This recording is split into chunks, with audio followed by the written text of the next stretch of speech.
Assalamualaikum warahmatullahi wabarakatuh. A'udzubillahi minasyaitonirrajim. Bismillahirrahmanirrahim.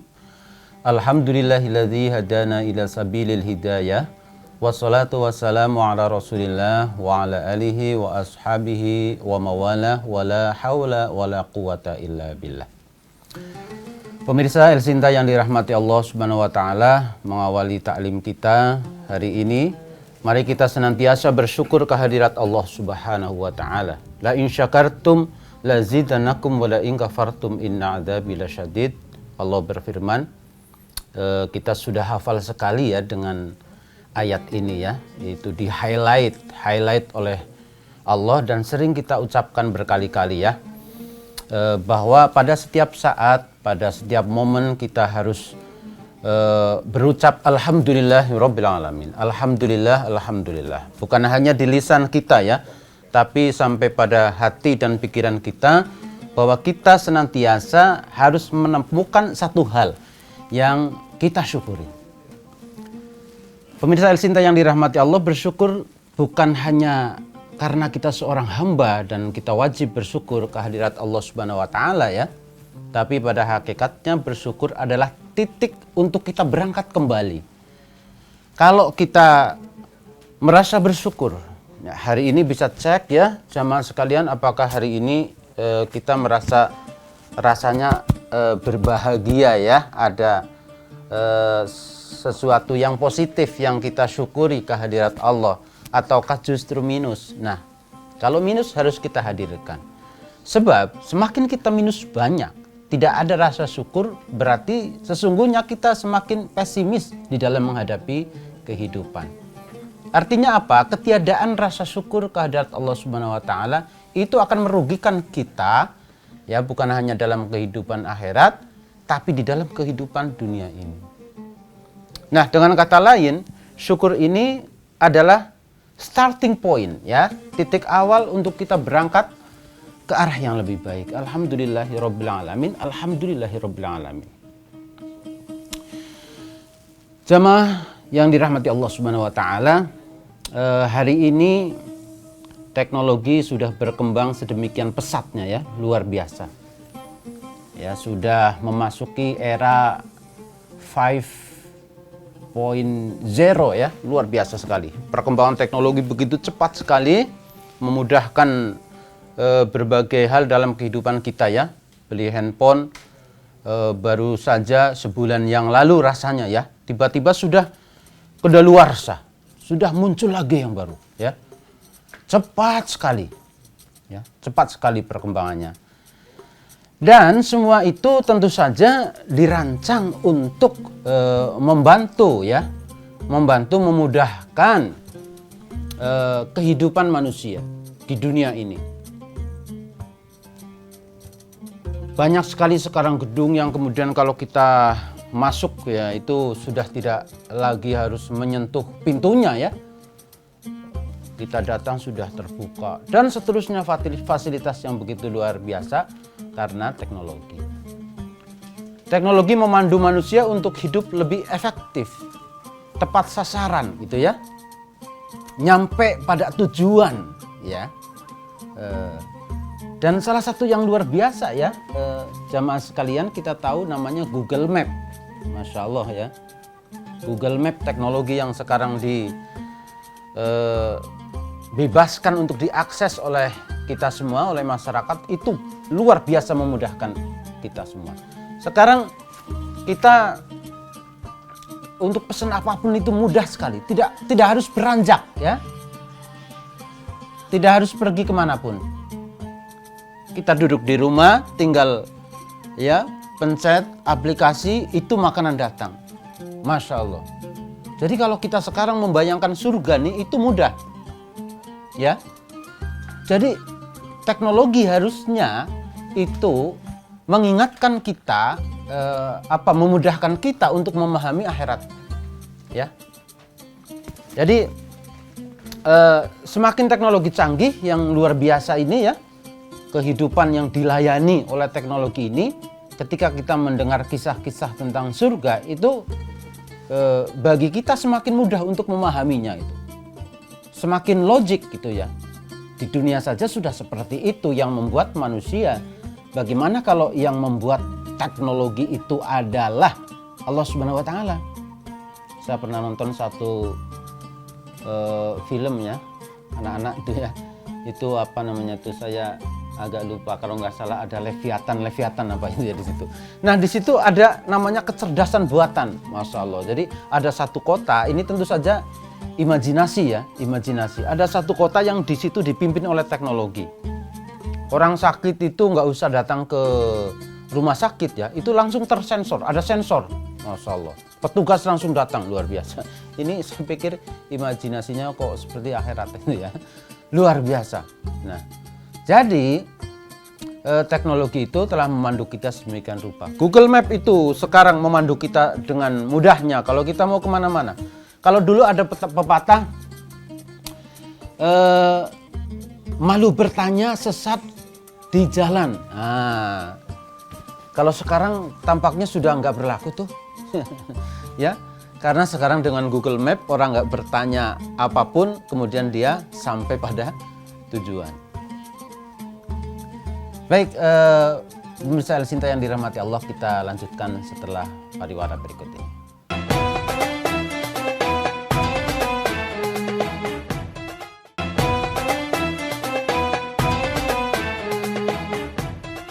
Pemirsa Al-Sinta yang dirahmati Allah, kita sedang bicara tentang Google Map nih ya, sesuai dengan tema yang kita angkat, Google Map kehidupan ya. Jadi itu memudahkan kita. Jadi menunjukkan kita pada satu tujuan yang kita mau, ya kan? Jadi dia mengarahkan kita tuh di jalan ya. Kita hanya cukup tanya tuh sama Google Map itu mau kemana, arah tujuannya ya. Lalu dibawa itu. Dan itu tahu kalau di jalan di sini macet, mau sampai berapa lama itu, Masya Allah. Jadi ada guide, hadana ila mana, ila shopping. Jadi menunjukkan kita pada tempat belanja gitu ya, Masya Allah. Nah, kekurangannya adalah apa? Kekurangannya adalah dia tidak bisa menunjukkan kita mana yang benar dan mana yang salah. Ya kan? Mana yang benar dan mana yang salah, apalagi itu menurut perspektif Islam. Tidak bisa itu, ya. Tidak mungkin kalau seumpamanya ada orang ya pencet itu aplikasi, dia mau ke tempat maksiat ya, umpamanya ya. Dipencet lah, itu berjalan terus, diarahkan ke tempat itu juga ya, diantar ya. Diantar juga, jadi dia nggak pilih-pilih nih. Jadi tidak ada tuh Google Map terus di jalan memperingatkan ya. Ya, tujuan yang Anda maksudkan adalah tempat kemaksiatan. Sebaiknya Anda belok kanan, gitu ya. Sebaiknya Anda belok kanan karena kanan Anda itu ada masjid, gitu ya, kira-kira gitu ya. Nggak ada itu. Walau Allah, mudah-mudahan nanti ada yang seorang Muslim, itu ya, kaum muslimin, ada yang bisa mengembangkan teknologi yang canggih semacam ini. Wah, keren sekali ya. Bisa mengarahkan kita, kalau yang untuk ke masjid itu sudah ada ya, bisa mengarahkan kepada sesuatu yang benar itu. Wah, luar biasa sekali kalau ada yang bisa ciptakan itu ya. Jadi memperingatkan kita tuh, ada alarm, Masya Allah, ada aplikasi alarm kebaikan. Selalu mengingatkan kita ya, mengingatkan kita untuk berbuat baik itu. Tampaknya bisa diciptakan juga nih ya, kalau kita membayangkan perkembangan teknologi. Siapa tahu nanti ada ilmuwan muslim yang bisa memodifikasi aplikasi semacam itu, menunjukkan kita kepada kebaikan, bukan hanya kepada tempat-tempat yang kita tuju semau-mau kita gitu. Pemirsa Al-Sinta yang dirahmati Allah Subhanahu wa taala. Nah, seandainya saja kita punya yang semacam itu.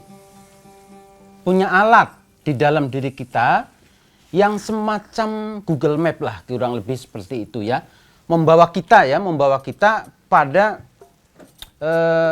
tujuan-tujuan yang benar, mengarahkan langkah kita gitu ya. Betapa kita senang sekali gitu ya, kita diarahkan langkah kita, kata-kata kita nih, kita ngomong nih dipandu ya, jangan sampai ngomong yang enggak baik, kira-kira begitu.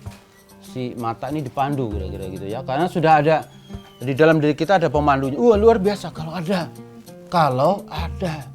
Dan kabar baiknya ternyata ada. Masya Allah.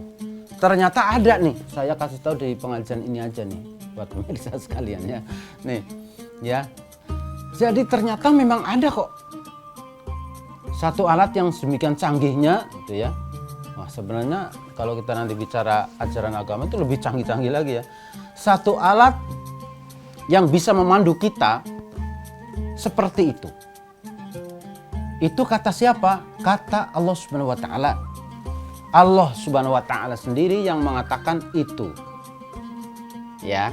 Jadi kalau sudah Allah yang mengatakan pasti itu benar. Di dalam hadis qudsi ya, hadis qudsi itu adalah hadis yang itu adalah wahyu diberikan kepada Rasulullah Shallallahu alaihi wasallam ya, hanya saja kemudian redaksinya itu disusun bahasa Arabnya oleh Rasulullah Shallallahu alaihi wasallam. Jadi dia di bawah Al-Qur'an sedikit lah ya, kira-kira seperti itu ya.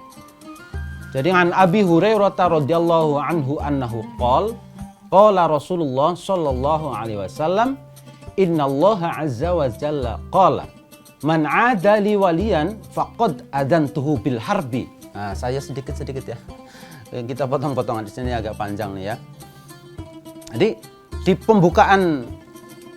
pembukaan hadis qudsi ini sudah luar biasa nih. Ini saya mau ngomong Google Map kehidupannya ini di sini ya, perhatian pentingnya. Jadi kata Allah di sini, barang siapa yang memusuhi waliku, kekasihku, faqad adantuhu bil harbi, maka saya umumkan, masya Allah, maka saya proklamirkan bahwa saya adalah musuhnya. Wah, ini kalau kita ngelihat redaksinya nih ya, man adali walian, berarti apa? Berarti kita mendapatkan kesan dari kalimat ini, Allah itu di depan, masya Allah. Jadi kalau ada orang yang memusuhi orang yang Allah kasihi, maka Allah melindungi, berada di depan, ya, melindungi. Jadi dia menjadi tameng, kira-kira begitu, masya Allah. Ini Allah ya. Nah, orang di kalimat awal ini menjelaskan bahwa orang yang dapat mempunyai pemandu hidup itu ya, katakanlah Google Map kehidupan dalam dirinya gitu ya, yang dari Allah Subhanahu wa taala, itu disebut sebagai waliullah. Orang yang dikasihi oleh Allah Subhanahu wa taala gitu ya. Orang yang dikasihi oleh Allah Subhanahu wa taala. Kalau orang sudah dicintai oleh Allah Subhanahu wa taala, nanti Allah akan seperti itu. Akan melindungi dia ya. Nah, wah, berat sekali. Siapa yang bisa kan kira-kira gitu ya. Wah, menjadi wali siapa sih yang bisa? Di hadis ini itu tidak seberat itu ya. Karena semuanya bisa dicapai gitu ya. Kata Allah Subhanahu wa taala bahwa untuk menjadi kekasihku Allah, agar seseorang itu kemudian mendapat bimbingannya semacam tadi di dalam dirinya itu ya, katakanlah ada Google Map yang memandu hidupnya, itu bisa dicapai dengan cara-cara dan syarat-syarat tertentu yang dijelaskan lebih lanjut dalam hadis ini. Kita akan lanjutkan setelah pariwara berikut ini.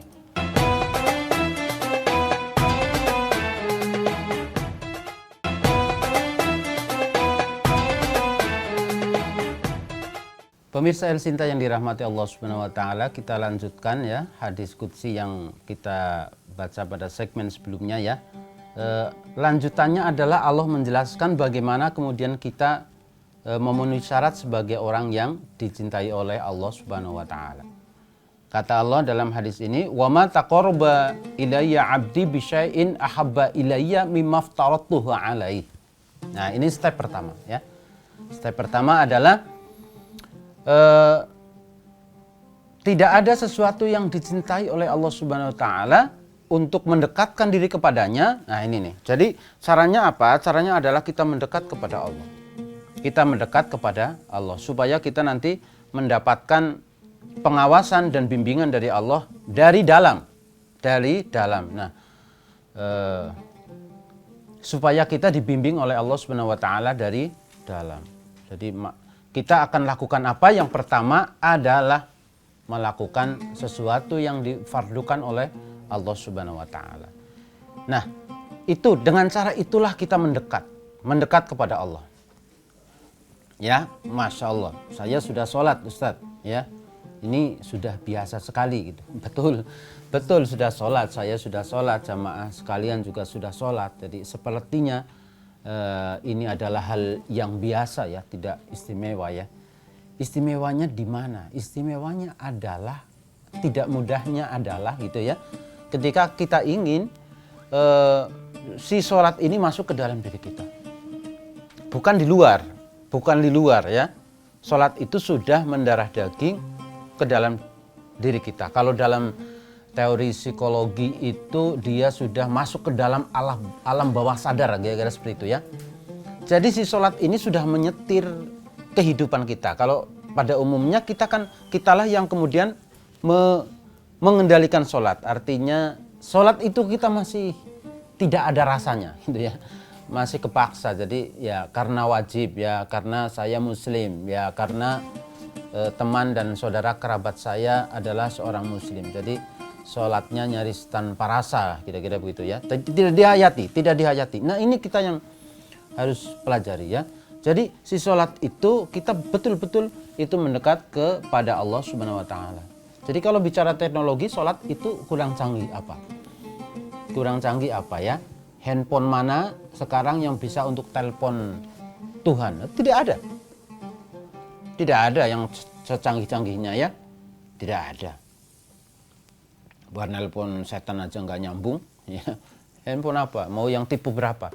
Tapi sholat, Masya Allah, sholat itu adalah media komunikasi. Ya, media komunikasi yang dapat kita untuk menghubungi Allah, menemui Allah. Bagaimana tidak hebat ya? Kita bisa menemui sang bos, sang raja alam semesta ini. Ya, yang ngatur segalanya. Masalahnya kita datang betul-betul dan kita kemudian bicara betul nggak sama bos kita ini ya, sama bos alam semesta raya ini. Jadi itu yang tidak terlalu mudah ya. Jadi pertama itu seorang hamba mendekat diri dengan amalan-amalan fardu.